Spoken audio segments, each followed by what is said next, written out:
नमस्कार। आज हामी कक्षा 10 को नेपाली किताबमा रहेको एउटा एकदमै मन छुने र राष्ट्रभक्तिले भरिएको कविताको बारेमा कुरा गर्दैछौँ।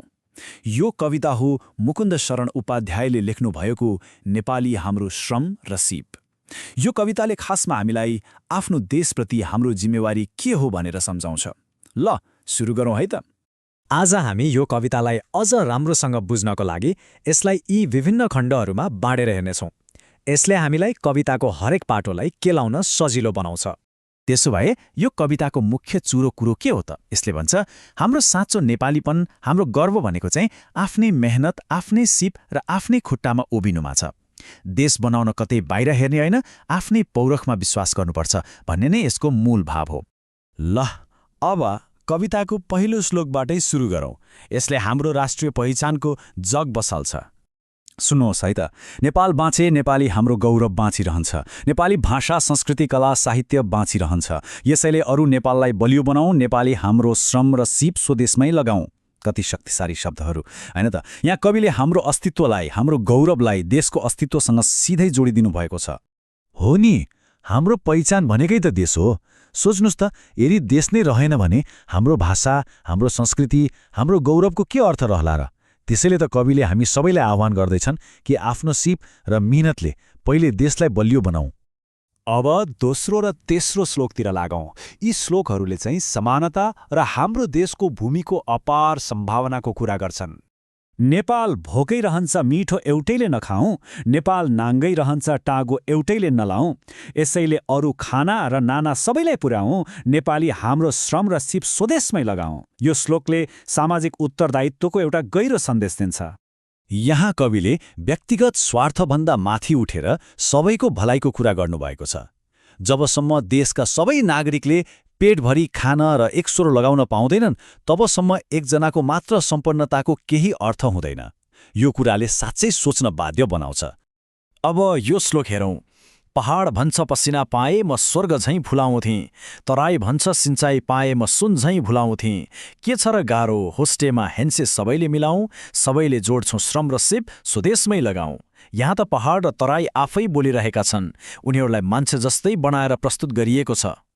यो श्लोकको सबैभन्दा राम्रो पक्ष के हो भने यसले हाम्रो देशको प्राकृतिक सम्पदालाई देखाउँछ र भन्छ कि यसलाई उपयोग गर्न केवल सामूहिक प्रयासको खाँचो छ। पहाडले पसिना मागेको छ, तराईले सिँचाइ। हामी सबै मिलेर होस्टेमा हैँसे गर्यौँ भने के नै गाह्रो छ र? अब हामी कविताको अन्तिम 2 श्लोकतिर जाँदैछौँ।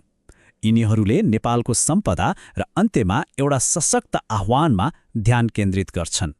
पूर्वले दियो विश्वकै लागि रहस्य विशाल, अपूर्व शिरोमुकुट हाम्रो सर्वोच्च हिमाल।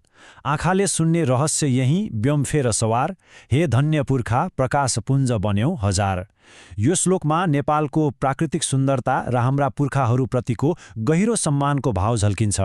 यहाँ कविले हाम्रो भूगोल र इतिहास दुवैलाई एकै ठाउँमा ल्याउनु भएको छ। हाम्रो सगरमाथालाई शिरको ताज मानिएको छ, जुन संसारमै अद्वितीय छ। अनि हाम्रा पुर्खाहरूलाई बाटो देखाउने ज्योति अर्थात् प्रकाशपुञ्ज भनिएको छ। र अब अन्तिम श्लोक। नेपाल आमा यो दिव्य आभा जगाऊ कसरी, आलस्य निद्राहीनता सारा भगाऊ कसरी। आशिष देऊ एक र फेरि पसिना बगाऊ, नेपाली हाम्रो श्रम र सिप स्वदेशमै लगाऊ। यो श्लोक नेपाल आमालाई गरिएको एउटा प्रार्थना पनि हो र एउटा दृढ सङ्कल्प पनि हो। यो कविताको अन्तिम र सायद सबैभन्दा महत्त्वपूर्ण आह्वान हो। यसले हामीलाई हाम्रो अल्छीपन, हाम्रो हीनता बोधबाट बाहिर निस्किएर कर्म गर्न, मेहनत गर्न आग्रह गर्दछ। देश बनाउनको लागि हामीले फेरि एकपटक पसिना बगाउनुको विकल्प छैन भनेर कवि भन्दैछन्। अब कविताको भावलाई अझै गहिरोसँग बुझ्नका लागि यसमा प्रयोग भएका केही महत्त्वपूर्ण शब्दहरूको अर्थ पनि जानिराखौँ। पाठ्यपुस्तकमा दिएअनुसार ती शब्दहरूलाई एकचोटि हेरौँ है त। ल यी शब्दहरू र तिनका अर्थहरूलाई हेरौँ। पहिलो छ गौरव, जसको अर्थ हो इज्जत, सम्मान। त्यसपछि टाङ्गो, जसको मतलब कपडाको सानो टुक्रा वा लुगा हो। सिँचाइ भनेको त हामीलाई थाहा छ, जमिनमा पानी लगाउने काम।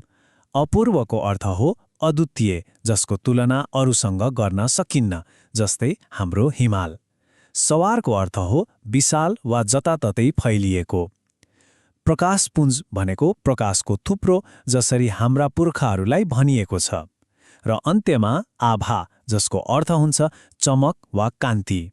ल, अब हामी यो विश्लेषणको अन्त्यतिर आइपुगेका छौं। यो कविताले दिएको सबैभन्दा मुख्य सन्देशहरूलाई एकचोटि सारमा हेरौं। त्यसो भए समग्रमा भन्नुपर्दा यो कविता देशभक्ति र आत्मनिर्भरताको एउटा ठूलो आह्वान हो।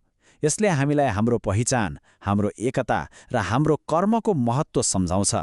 र सबैभन्दा ठूलो कुरा, देश बनाउने जिम्मा अरू कसैको होइन, हामी नेपालीहरूकै हो भन्ने सन्देश दिन्छ।